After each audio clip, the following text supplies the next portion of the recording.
ಈ ಸೌಂದರ್ಯ ಲಹರಿ ಹೇಗೆ ಹುಟ್ಟಿತು, ಇದು ಹುಟ್ಟಿದ ಬಗ್ಗೆ?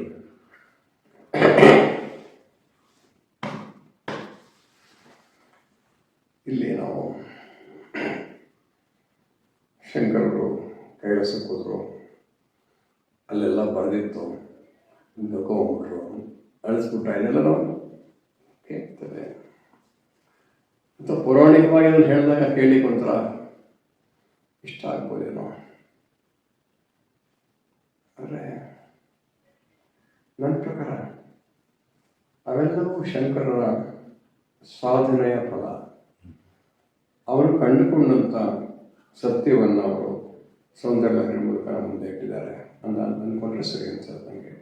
ಅದರಲ್ಲಿ ಕೂಡ ಆನಂದ ಲಹರಿ ಅಂತ ಮೊದಲನೇದು, ಆಮೇಲೆ ಸೌಂದರ್ಯ ಲಹರಿ ಅಂತ ಮೊದಲನೇ 40 ನಾಮಗಳು. ಅಲ್ಲಿ ಎಲ್ಲವೂ ಇದೆ. ಶ್ರೀವಿದ್ಯಾ ತಂತ್ರದ ಒಂದು ತಿರುಳು ಕರೆದ ತಪ್ಪಿಲ್ಲ.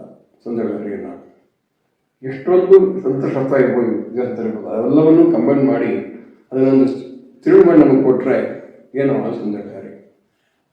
ಅದನ್ನ ಇನ್ನು ಮಿಕ್ಕಿದ್ದ ಪೌರಾಣಿಕವಾಗಿ ಅಥವಾ ಭಾವನಾತ್ಮಕವಾಗಿ ಅದು ನೋಡೋ ವಿಷಯ ಬಿಡಬೇಕು ಅಲ್ವಾ.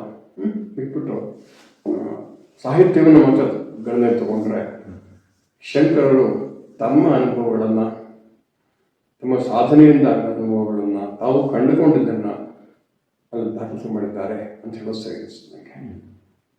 ಈ ಅದೇ ಸೌಂದರ್ಯ ಲಹರಿಗೂ ಮತ್ತು ಲಲಿತಾ ಸಹಸ್ರನಾಮಕ್ಕೂ ನಾನು ಮಾತಾಡಿದ್ದೀನಿ.